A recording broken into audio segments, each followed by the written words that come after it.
Welcome to Soft Hour Library. Tonight's story begins now. Close your eyes and rest. Chapter 34. The Cabin Table. It is noon, and Doughboy, the steward, thrusting his pale loaf of bread face from the cabin scuttle, announces dinner to his lord and master, who, sitting in the lee quarterboat, has just been taking an observation of the sun, and is now mutely reckoning the latitude on the smooth, medallion-shaped tablet, reserved for that daily purpose on the upper part of his ivory leg. From his complete inattention to the tidings, you would think that moody Ahab had not heard his menial. But presently, catching hold of the mizzen shrouds, he swings himself to the deck, and in an even, unexhilarated voice, saying, "Dinner, mister." Starbuck disappears into the cabin. When the last echo of his sultan's step has died away, and Starbuck, the first emir, has every reason to suppose that he is seated, then Starbuck rouses from his quietude, takes a few turns along the planks, and after a grave peep into the binnacle, says, with some touch of pleasantness, "Dinner, mister." Stubb and descends the scuttle. The second emir lounges about the rigging a while, and then slightly shaking the main brace to see whether it will be all right with that important rope, he likewise takes up the old burden, and with a rapid "Dinner, mister." Flask follows after his predecessors. But the third emir, now seeing himself all alone on the quarterdeck, seems to feel relieved from some curious restraint, for tipping all sorts of knowing winks in all sorts of directions, and kicking off his shoes, he strikes into a sharp but noiseless squall of a hornpipe right over the Grand Turk's head. And then, by a dexterous sleight, pitching his cap up into the mizentop for a shelf, he goes down rollicking so far at least as he remains visible from the deck, reversing all other processions by bringing up the rear with music. But ere stepping into the cabin doorway below, he pauses, ships a new face altogether, and then, independent, hilarious little Flask enters King Ahab's presence in the character of Abjectus, or the slave. It is not the least among the strange things bred by the intense artificialness of sea usages, that while in the open air of the deck, some officers will, upon provocation, bear themselves boldly and defyingly enough towards their commander. Yet 10 to 1, let those very officers the next moment go down to their customary dinner in that same commander's cabin, and straightway their inoffensive, not to say deprecatory and humble air towards him, as he sits at the head of the table. This is marvelous, sometimes most comical. Wherefore this difference, a problem, perhaps not. To have been Belshazzar, king of Babylon, and to have been Belshazzar, not haughtily but courteously, therein certainly must have been some touch of mundane grandeur. But he who in the rightly regal and intelligent spirit presides over his own private dinner table of invited guests, that man's unchallenged power and dominion of individual influence for the time, that man's royalty of state transcends Belshazzar, for Belshazzar was not the greatest. Who has but once dined his friends, has tasted what it is to be Caesar. It is a witchery of social czarship, which there is no withstanding. Now, if to this consideration you superadd the official supremacy of a shipmaster, then, by inference, you will derive the cause of that peculiarity of sea life just mentioned. Over his ivory-inlaid table, Ahab presided like a mute, maned sea lion on the white coral beach, surrounded by his warlike but still deferential cubs. In his own proper turn, each officer waited to be served. They were as little children before Ahab, and yet, in Ahab, there seemed not to lurk the smallest social arrogance. With one mind, their intent eyes all fastened upon the old man's knife, as he carved the chief dish before him. I do not suppose that for the world they would have profaned that moment with the slightest observation, even upon so neutral a topic as the weather. No, and when reaching out his knife and fork, between which the slice of beef was locked, Ahab thereby motioned Starbuck's plate towards him. The mate received his meat as though receiving alms, and cut it tenderly, and a little started if, perchance, the knife grazed against the plate, and chewed it noiselessly, and swallowed it not without circumspection. For like the coronation banquet at Frankfurt, where the German emperor profoundly dines with the 7 imperial electors, so these cabin meals were somehow solemn meals, eaten in awful silence, and yet at table old Ahab forbade not conversation, only he himself was dumb. What a relief it was to choking Stubb, when a rat made a sudden racket in the hold below.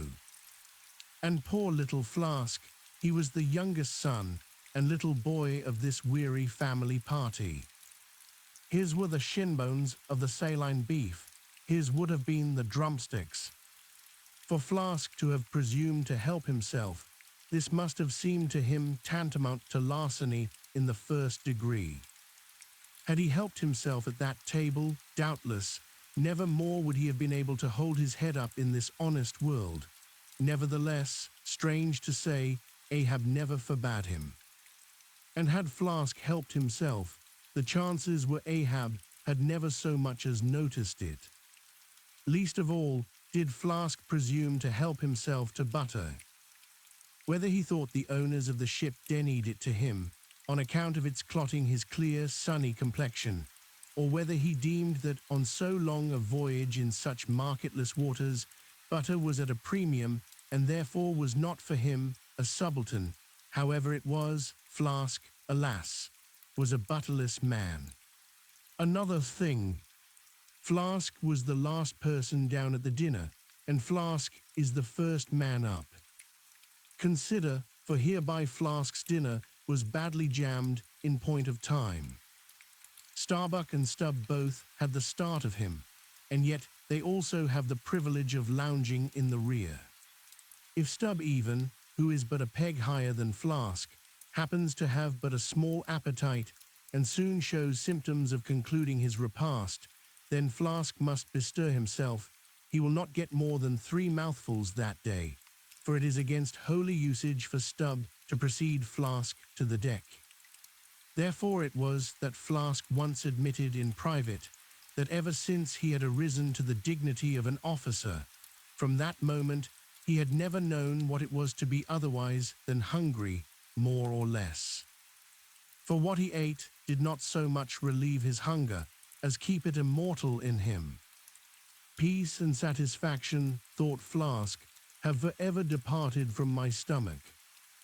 I am an officer, but how I wish I could fish a bit of old-fashioned beef in the forecastle, as I used to when I was before the mast.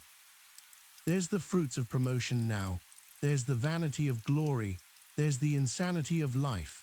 Besides, if it were so that any mere sailor of the Pequod had a grudge against Flask in Flask's official capacity, all that sailor had to do, in order to obtain ample vengeance, was to go aft at dinner time and get a peep at Flask through the cabin skylight, sitting silly and dumbfounded before awful Ahab. Now Ahab and his 3 mates formed what may be called the first table in the Pequod's cabin. After their departure, taking place in inverted order to their arrival, the canvas cloth was cleared, or rather was restored to some hurried order by the pallid steward. And then the 3 harpooneers were bidden to the feast, they being its residuary legatees. They made a sort of temporary servants' hall of the high and mighty cabin. In strange contrast to the hardly tolerable constraint and nameless invisible domineerings of the captain's table was the entire carefree license and ease, the almost frantic democracy of those inferior fellows the harpooneers. While their masters, the mates, seemed afraid of the sound of the hinges of their own jaws, the harpooneers chewed their food with such a relish that there was a report to it. They dined like lords. They filled their bellies like Indian ships all day loading with spices.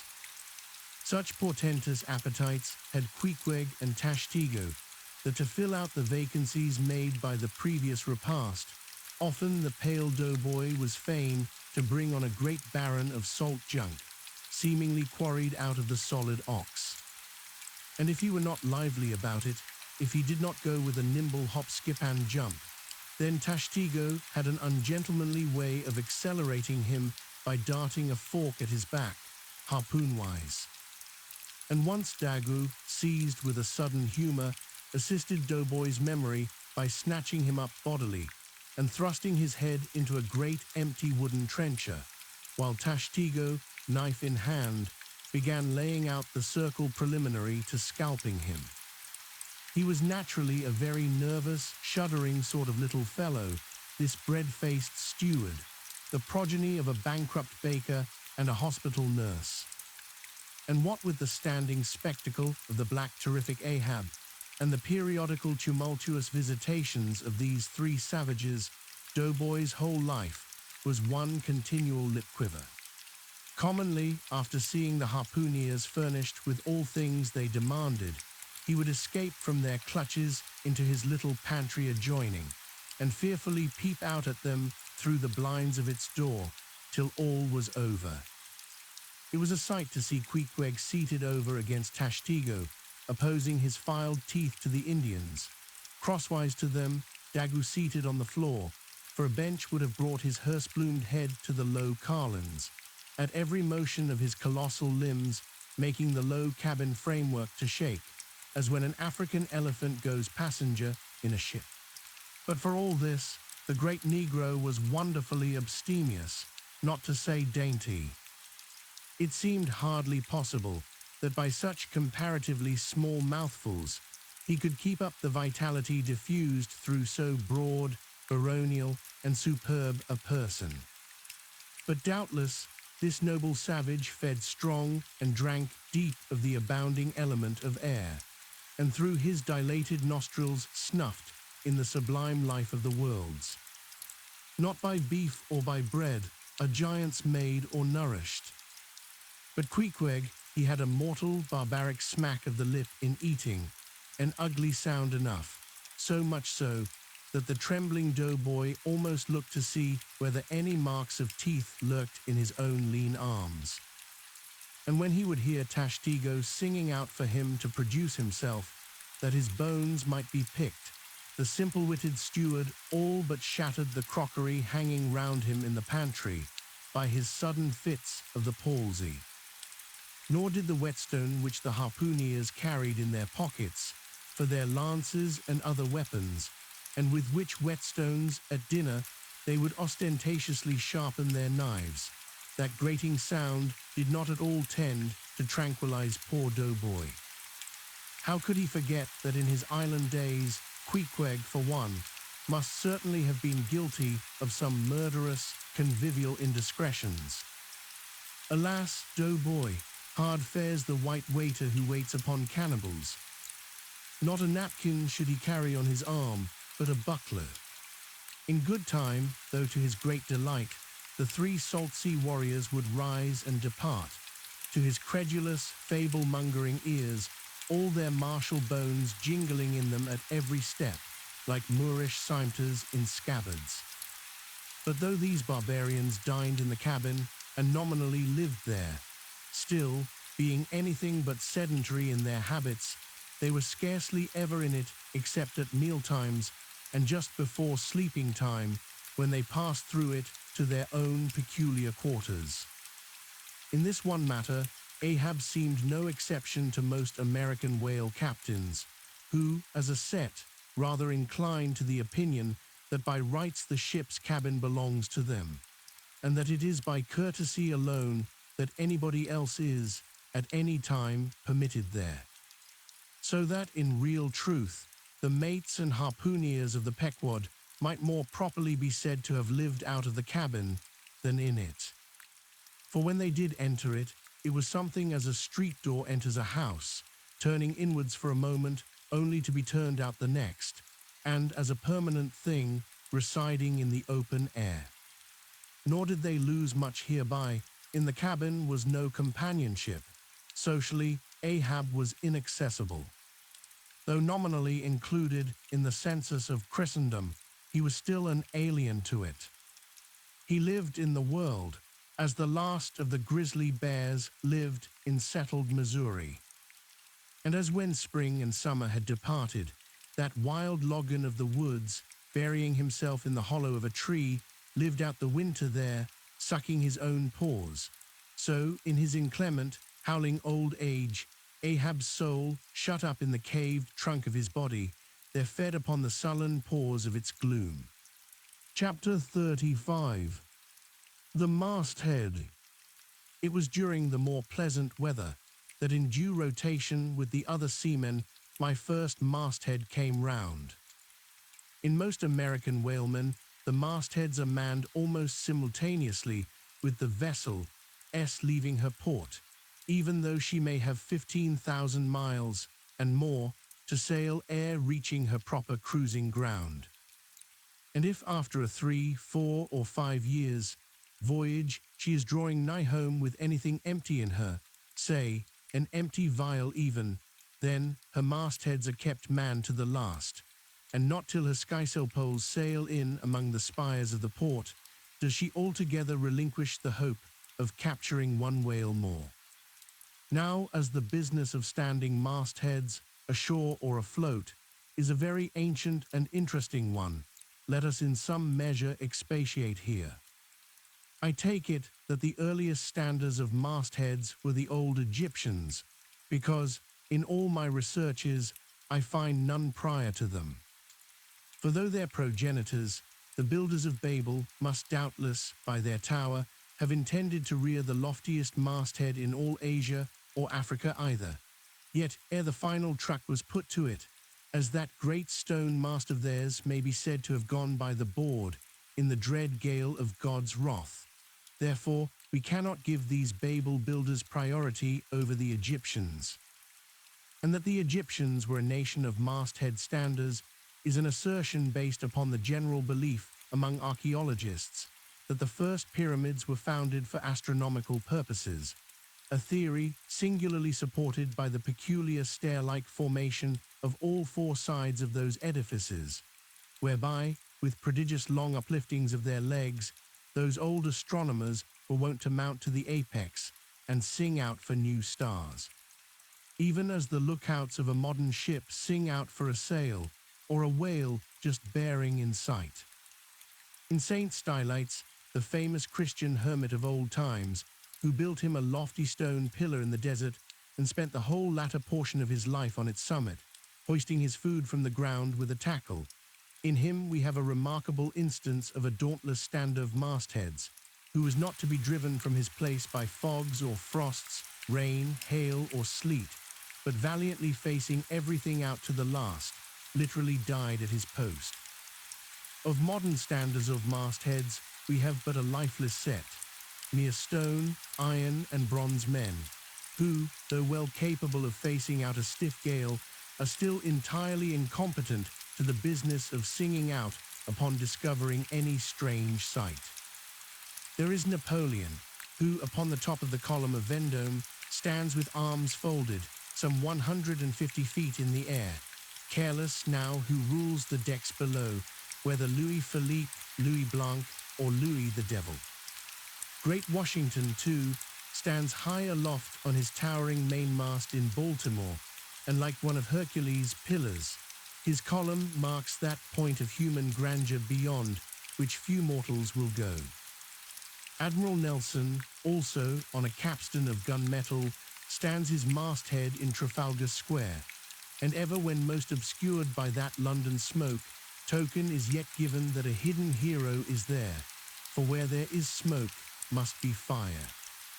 But neither great Washington, nor Napoleon, nor Nelson will answer a single hail from below, however madly invoked to befriend by their counsels the distracted decks upon which they gaze. However it may be surmised that their spirits penetrate through the thick haze of the future and descry what shoals and what rocks must be shunned. It may seem unwarrantable to couple in any respect the masthead standers of the land with those of the sea, but that in truth it is not so, is plainly evinced by an item for which Obed Macy, the sole historian of Nantucket, stands accountable. The worthy Obed tells us that in the early times of the whale fishery, airships were regularly launched in pursuit of the game. The people of that island erected lofty spars along the seacoast, to which the lookouts ascended by means of nailed cleats, something as fowls go upstairs in a hen house. A few years ago, this same plan was adopted by the bay whalemen of New Zealand, who, upon descrying the game, gave notice to the ready-manned boats nigh the beach. But this custom has now become obsolete. Turn we then to the one proper masthead, that of a whale ship at sea. The three mastheads are kept manned from sunrise to sunset, the seamen taking their regular turns as at the helm and relieving each other every 2 hours. In the serene weather of the tropics, it is exceedingly pleasant the masthead. Nay, to a dreamy meditative man, it is delightful.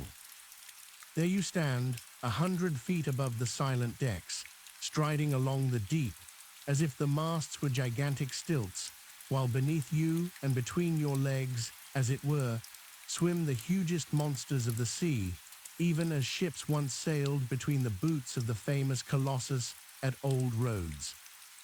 There you stand, lost in the infinite series of the sea, with nothing ruffled but the waves. The tranced ship indolently rolls, the drowsy trade winds blow, everything resolves you into languor. For the most part in this tropic whaling life, a sublime uneventfulness invests you. You hear no news, read no gazettes. Extras with startling accounts of commonplaces never delude you into unnecessary excitements. You hear of no domestic afflictions, bankrupt securities, fall of stocks, are never troubled with the thought of what you shall have for dinner, for all your meals for 3 years and more are snugly stowed in casks, and your bill of fare is immutable. In one of those southern whalesmen, on a long 3 or 4 years' voyage, as often happens, the sum of the various hours you spend at the masthead would amount to several entire months. And it is much to be deplored that the place to which you devote so considerable a portion of the whole term of your natural life should be so sadly destitute of anything approaching to a cozy inhabitiveness, or adapted to breed a comfortable localness of feeling, such as pertains to a bed, a hammock, a hearse, a sentry box, a pulpit, a coach, or any other of those small and snug contrivances in which men temporarily isolate themselves. Your most usual point of perch is the head of the T-gallant mast, where you stand upon 2 thin parallel sticks, almost peculiar to whalemen, called the T-gallant crosstrees. Here, tossed about by the sea, the beginner feels about as cozy as he would standing on a bull's horns. To be sure, in cold weather you may carry your house aloft with you in the shape of a watchcoat, but properly speaking, the thickest watchcoat is no more of a house than the unclad body, for as the soul is glued inside of its fleshy tabernacle and cannot freely move about in it, nor even move out of it, without running great risk of perishing, like an ignorant pilgrim crossing the snowy Alps in winter, so a watchcoat is not so much of a house as it is a mere envelope or additional skin encasing you. You cannot put a shelf or chest of drawers in your body, and no more can you make a convenient closet of your watchcoat. Concerning all this, it is much to be deplored that the mastheads of a southern whale ship are unprovided with those enviable little tents or pulpits called crow's nests, in which the lookouts of a Greenland whaler are protected from the inclement weather of the frozen seas. In the fireside narrative of Captain Sleet, entitled A Voyage Among the Icebergs in Quest of the Greenland Whale, and incidentally for the rediscovery of the lost Icelandic colonies of Old Greenland. In this admirable volume, all standers of mastheads are furnished with a charmingly circumstantial account of the then recently invented crow's nest of the Glacier, which was the name of Captain Sleet's good craft. He called it the Sleet's crow's nest in honor of himself. he being the original inventor and patentee, and free from all ridiculous false delicacy, and holding that if we call our own children after our own names, we fathers being the original inventors and patentees, so likewise should we denominate after ourselves any other apparatus we may beget. In shape, the Sleet's crow's nest is something like a large tierce or pipe. It is open above, however, where it is furnished with a movable side screen to keep to windward of your head in a hard gale. Being fixed on the summit of the mast, you ascend into it through a little trap hatch in the bottom. On the after side, or side next the stern of the ship, is a comfortable seat, with a locker underneath for umbrellas, comforters, and coats. In front is a leather rack, in which to keep your speaking trumpet, pipe, telescope, and other nautical conveniences. When Captain Sleet in person stood his masthead in this crow's nest of his, he tells us that he always had a rifle with him, also fixed in the rack, together with a powder flask and shot, for the purpose of popping off the stray narwhals or vagrant sea unicorns infesting those waters, for you cannot successfully shoot at them from the deck owing to the resistance of the water, but to shoot down upon them is a very different thing. Now it was plainly a labor of love for Captain Sleet to describe, as he does, all the little detailed conveniences of his crow's nest, but though he so enlarges upon many of these, and though he treats us to a very scientific account of his experiments in this crow's nest, with a small compass he kept there for the purpose of counteracting the errors resulting from what is called the local attraction of all binnacle magnets. An error ascribable to the horizontal vicinity of the iron in the ship's planks, and in the Glacier's case, perhaps, to there having been so many broken-down blacksmiths among her crew. I say that though the captain is very discreet and scientific here, yet for all his learned binnacle deviations, azimuth compass observations, and approximate errors, he knows very well, Captain Sleet, that he was not so much immersed in those profound magnetic meditations as to fail being attracted occasionally towards that well-replenished little case bottle so nicely tucked in on one side of his crow's nest, within easy reach of his hand. Though upon the whole, I greatly admire and even love the brave, the honest, and learned captain, yet I take it very ill of him that he should so utterly ignore that case bottle, seeing what a faithful friend and comforter it must have been, while with mittened fingers and hooded head he was studying the mathematics aloft there in that bird's nest within 3 or 4 perches of the pole. But if we southern whale fishers are not so snugly housed aloft as Captain Sleet and his Greenland men were, yet that disadvantage is greatly counterbalanced by the widely contrasting serenity of those seductive seas in which we south fishers mostly float.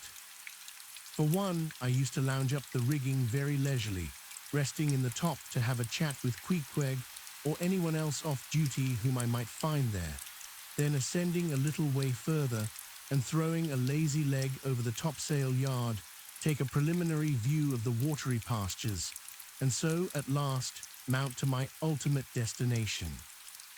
Let me make a clean breast of it here, and frankly admit that I kept but sorry guard. With the problem of the universe revolving in me, how could I, being left completely to myself at such a thought-engendering altitude, how could I but lightly hold my obligations to observe all whale ships, standing orders, keep your weather eye open, and sing out every time?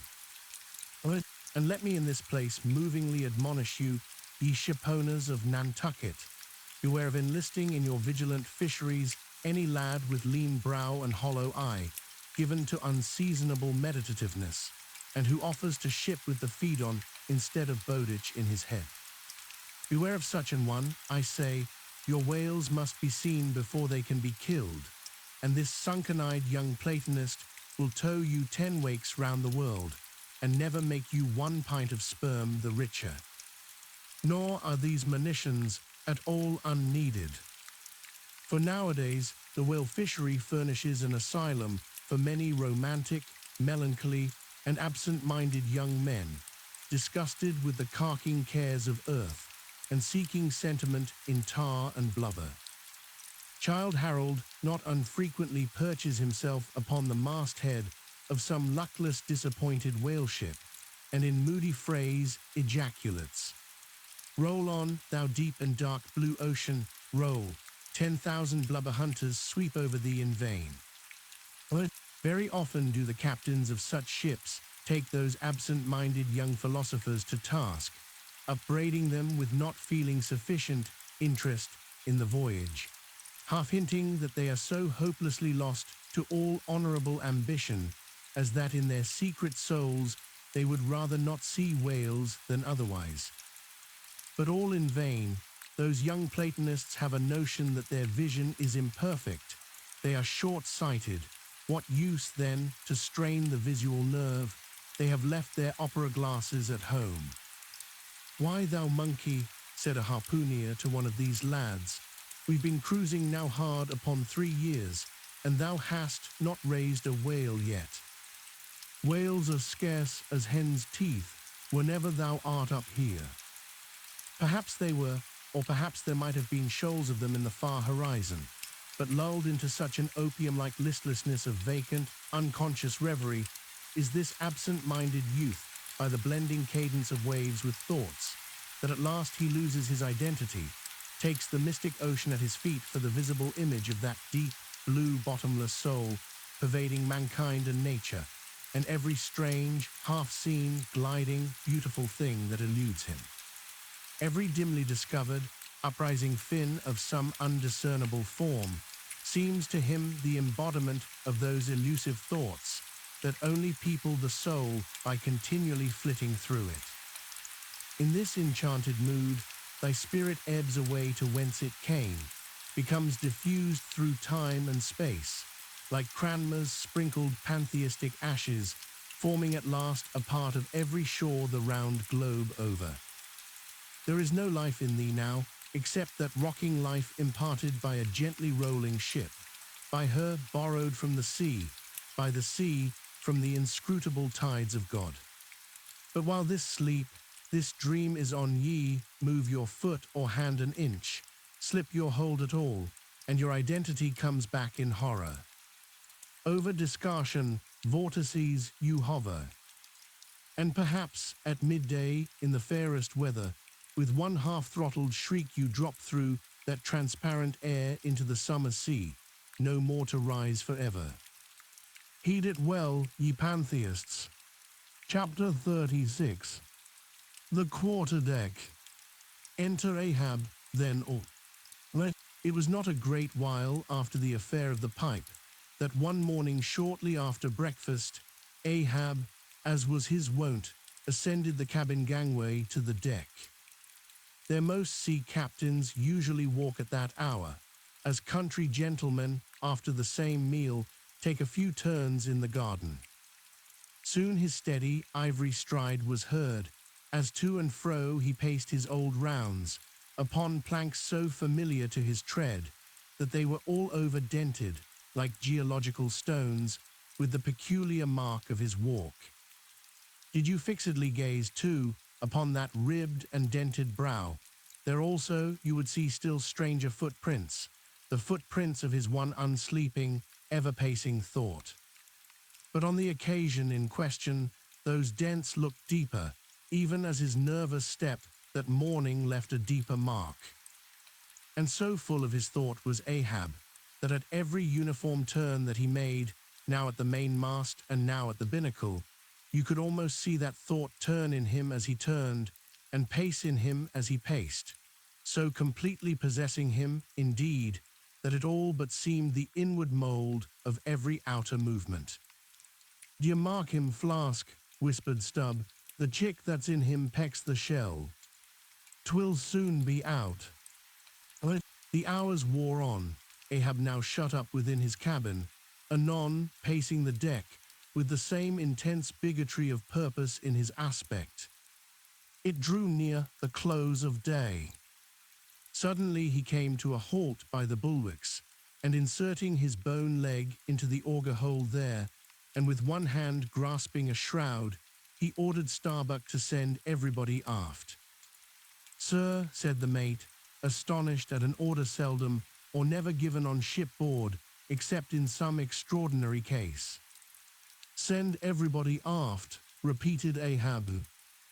"Mastheads there, come down." When the entire ship's company were assembled, and with curious and not wholly unapprehensive faces were eyeing him, for he looked not unlike the weather horizon when a storm is coming up, Ahab, after rapidly glancing over the bulwarks, and then darting his eyes among the crew, started from his standpoint, and as though not a soul were nigh him resumed his heavy turns upon the deck. With bent head and half-slouched hat he continued to pace, unmindful of the wondering whispering among the men, till Stubb cautiously whispered to Flask that Ahab must have summoned them there for the purpose of witnessing a pedestrian feat. But this did not last long. Vehemently pausing, he cried, "What do ye do when ye see a whale, men?" "Sing out for him," was the impulsive rejoinder from a score of clubbed voices. "Good," cried Ahab, with a wild approval in his tones, observing the hearty animation into which his unexpected question had so magnetically thrown them. "And what do ye next, men?" "Lower away and after him." "And what tune is it ye pull to, men?" "A dead whale or a stove boat." More and more strangely and fiercely glad and approving grew the countenance of the old man at every shout, while the mariners began to gaze curiously at each other, as if marveling how it was that they themselves became so excited at such seemingly purposeless questions. But they were all eagerness again, as Ahab, now half revolving in his pivot hole, with one hand reaching high up a shroud, and tightly, almost convulsively grasping it, addressed them thus: "All ye mastheaders have before now heard me give orders about a white whale. Look ye, d'ye see this Spanish ounce of gold, holding up a broad bright coin to the sun? It is a $16 piece, men. D'ye see it, misto? Starbuck, hand me yon top maul." While the mate was getting the hammer, Ahab, without speaking, was slowly rubbing the gold piece against the skirts of his jacket, as if to heighten its luster, and without using any words, was meanwhile lowly humming to himself, producing a sound so strangely muffled and inarticulate that it seemed the mechanical humming of the wheels of his vitality in him. Receiving the topmaul from Starbuck, he advanced towards the mainmast with the hammer uplifted in one hand, exhibiting the gold with the other, and with a high-raised voice exclaiming, "Whosoever of ye raises me a white-headed whale with a wrinkled brow and a crooked jaw, whosoever of ye raises me that white-headed whale with 3 holes punctured in his starboard fluke, look ye, whosoever of ye raises me that same white whale, he shall have this gold ounce, my boys." "Huzzah, huzzah!" cried the seamen, as with swinging tarpaulins they hailed the act of nailing the gold to the mast. "It's a white whale, I say," resumed Ahab, as he threw down the topmaul. "A white whale. Skin your eyes for him, men, look sharp for white water. If ye see but a bubble, sing out." All this while Tashtego, Dagu, and Queequeg had looked on with even more intense interest and surprise than the rest, and at the mention of the wrinkled brow and crooked jaw, they had started as if each was separately touched by some specific recollection. "Captain Ahab," said Tashtego, "that white whale must be the same that some call Moby-Dick." "Moby-Dick," shouted Ahab. "Do you know the white whale, then, Tash? Does he fantail a little curious, sir, before he goes down?" said the gay header deliberately. "And has he a curious spout, too?" said Dagu. "Very bushy, even for a palmacity, and mighty quick, Captain Ahab." "And he have 1, 2, 3. Oh, good many iron in him hide, too, Captain," cried Queequeg disjointedly, all twisk-tee-be-twisk, like him, faltering hard for a word, and screwing his hand round and round as though uncorking a bottle. like him. Corkscrew, cried Ahab. I Queequeg, the harpoons lie all twisted and wrenched in him. I Dagu, his spout is a big one, like a whole shock of wheat, and white as a pile of our Nantucket wool after the great annual sheep shearing. I Tashtigo, and he fantails like a split jib in a squall. Death and devils, men, it is Moby-Dick ye have seen, Moby-Dick, Moby-Dick. Captain Ahab, said Starbuck, who, with stub and flask, had thus far been eyeing his superior with increasing surprise, but at last seemed struck with a thought which somewhat explained all the wonder. Captain Ahab, I have heard of Moby-Dick, but it was not Moby-Dick that took off thy leg. Who told thee that? Cried Ahab, then pausing, I Starbuck, I my hearties all round. It was Moby-Dick that dismasted me, Moby-Dick that brought me to this dead stump I stand on now. Aye, he shouted with a terrific, loud animal sob, like that of a heart-stricken moose. Aye, it was that accursed white whale that razzied me, made a poor pegging lub of me for ever and a day. Then tossing both arms, with measureless imprecations he shouted out, Aye, and I'll chase him round Good Hope, and round the Horn, and round the Norway Maelstrom, and round Perdition's flames before I give him up. And this is what ye have shipped for men, to chase that white whale on both sides of land, and over all sides of earth, till he spouts black blood and rolls fin out. What say ye, men? Will ye splice hands on it now? I think ye do look brave. Aye, shouted the harpooneers and seamen, running closer to the excited old man. A sharp eye for the white whale, a sharp lance for Moby-Dick. God bless ye, he seemed to half sob and half shout. God bless ye, men. Steward, go draw the great measure of grog. But what's this long face about, mister? Starbuck, wilt thou not chase the white whale? Art not game for Moby-Dick? I am game for his crooked jaw, and for the jaws of death too, Captain Ahab, if it fairly comes in the way of the business we follow. But I came here to hunt whales, not my commander's vengeance. How many barrels will thy vengeance yield thee even if thou gettest it, Captain Ahab? It will not fetch thee much in our Nantucket market. Nantucket market, hoot, but come closer, Starbuck, thou requirest a little lower layer. If money is to be the measurer, man, and the accountants have computed their great counting house the globe, by girdling it with guineas, 1 to every 3 parts of an inch, then let me tell thee that my vengeance will fetch a great premium here. He smites his chest, whispered Stubb. What's that for? Methinks it rings most vast but whole. Vengeance on a dumb brute, cried Starbuck, that simply smote thee from blindest instinct. Madness, to be enraged with a dumb thing, Captain Ahab, seems blasphemous. Hark ye yet again, the little lower layers. All visible objects, man, are but as pasteboard masks. But in each event, in the living act, the undoubted deed, there some unknown but still reasoning thing puts forth the mouldings of its features from behind the unreasoning mask. If man will strike through the mask. How can the prisoner reach outside except by thrusting through the wall? To me, the white whale is that wall shoved near to me. Sometimes I think there's naught beyond. But 'tis enough. He tasks me, he heaps me. I see in him outrageous strength, with an inscrutable malice sinewing it. That inscrutable thing is chiefly what I hate, and be the white whale agent, or be the white whale principal, I will wreak that hate upon him. Talk not to me of blasphemy, man. I'd strike the sun if it insulted me. For could the sun do that, then could I do the other, since there is ever a sort of fair play herein, jealousy presiding over all creations. But not my master, man, is even that fair play.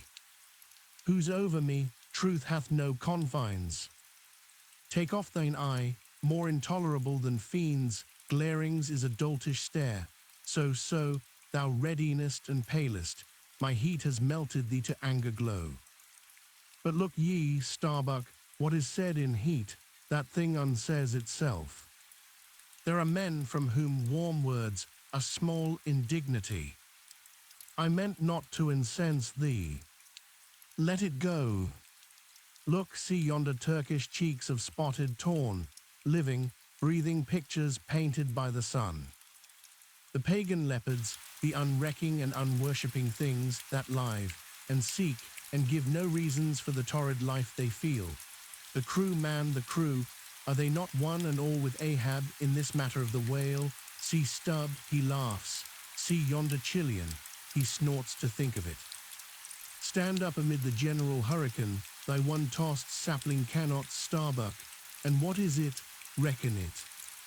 Tease but to help strike a fin, no wondrous feat for Starbuck. What is it more, from this one poor hunt then the best lance out of all Nantucket, surely he will not hang back, when every foremast hand has clutched a whetstone. Ah, constraining seize thee, I see, the billow lifts thee, speak, but speak.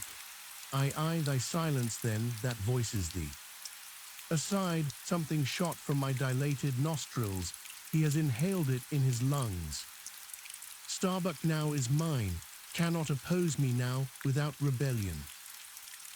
God keep me, keep us all, murmured Starbuck lowly. But in his joy at the enchanted, tacit acquiescence of the mate, Ahab did not hear his foreboding invocation, nor yet the low laugh from the hold, nor yet the presaging vibrations of the winds in the cordage, nor yet the hollow flap of the sails against the masts, as for a moment their hearts sank in. For again Starbuck's downcast eyes lighted up with the stubbornness of life. The subterranean laugh died away, the winds blew on, the sails filled out, the ship heaved and rolled as before. Ah, ye admonitions and warnings, why stay ye not when ye come? But rather are ye predictions than warnings, ye shadows, yet not so much predictions from without as verifications of the foregoing things within. For with little external to constrain us, the innermost necessities in our being, these still drive us on. The measure, cried Ahab, receiving the brimming pewter and turning to the harpooneers, he ordered them to produce their weapons. Then ranging them before him near the capstan, with their harpoons in their hands, while his three mates stood at his side with their lances, and the rest of the ship's company formed a circle round the group. He stood for an instant searchingly, eyeing every man of his crew. But those wild eyes met his, as the bloodshot eyes of the prairie wolves meet the eye of their leader, ere he rushes on at their head in the trail of the bison, but alas, only to fall into the hidden snare of the Indian. Drink and pass, he cried, handing the heavy charged flagon to the nearest seaman. The crew alone now drink. Round with it round, short draughts, long swallows men, teas hot as Satan's hoof. So, it goes round excellently. It spiralizes in ye, forks out at the serpent-snapping eye. Well done, almost drained. That way it went, this way it comes. Hand it me here a hollow, men ye seem the years, so brimming life is gulped and gone. Steward, refill. Attend now, my braves. I have mustered ye all round this capstan, and ye mates, flank me with your lances, and ye harpooneers, stand there with your irons, and ye, stout mariners, ring me in, that I may in some sort revive a noble custom of my fisherman fathers before me. O men, you will yet see that, ha, boy, come back, bad pennies come not sooner. Hand it me. Why now this pewter had run brimming again, wert not thou sent? Vitus imp, away thou ague. Advance, ye mates, cross your lances full before me. Well done, let me touch the axes.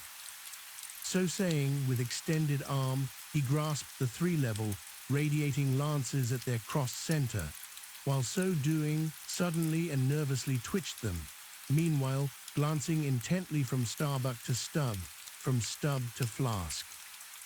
It seemed as though, by some nameless, interior volition, he would fain have shocked into them the same fiery emotion accumulated within the laden jar of his own magnetic life. The three mates quailed before his strong, sustained, and mystic aspect. Stubb and Flask looked sideways from him. The honest eye of Starbuck fell downright. "In vain," cried Ahab, "but maybe 'tis well. For did ye three but once take the full-forced shock, then mine own electric thing that had perhaps expired from out me. Perchance, too, it would have dropped ye dead. Perchance ye need it not. Down lances, and now, ye mates, I do appoint ye 3 cupbearers to my 3 pagan kinsmen there, yon 3 most honourable gentlemen and noblemen, my valiant harpooneers. Disdain the task. What, when the great Pope washes the feet of beggars, using his tiara for ewer? O my sweet cardinals, your own condescension that shall bend ye to it. I do not order ye, ye will it. Cut your seizings and draw the poles, ye harpooneers." Silently obeying the order, the 3 harpooneers now stood with the detached iron part of their harpoons, some 3 feet long, held, barbs up, before him. "Stab me not with that keen steel, cant them over, know ye not the goblet end, turn up the socket, so now ye cupbearers advance. The irons, take them, hold them while I fill." Forthwith, slowly going from one officer to the other, he brimmed the harpoon sockets with the fiery waters from the pewter. "Now 3 to 3 ye stand. Commend the murderous chalices, bestow them, ye who are now made parties to this indissoluble league. Ha, Starbuck, but the deed is done, yon ratifying sun now waits to sit upon it. Drink, ye harpooneers, drink and swear, ye men that man the deathful whaleboat's bow, death to Moby-Dick. God hunt us all, if we do not hunt Moby-Dick to his death." The long, barbed steel goblets were lifted, and to cries and maledictions against the white whale, the spirits were simultaneously quaffed down with a hiss. Starbuck paled and turned and shivered. Once more and finally, the replenished pewter went the rounds among the frantic crew, when, waving his free hand to them, they all dispersed, and Ahab retired within his cabin.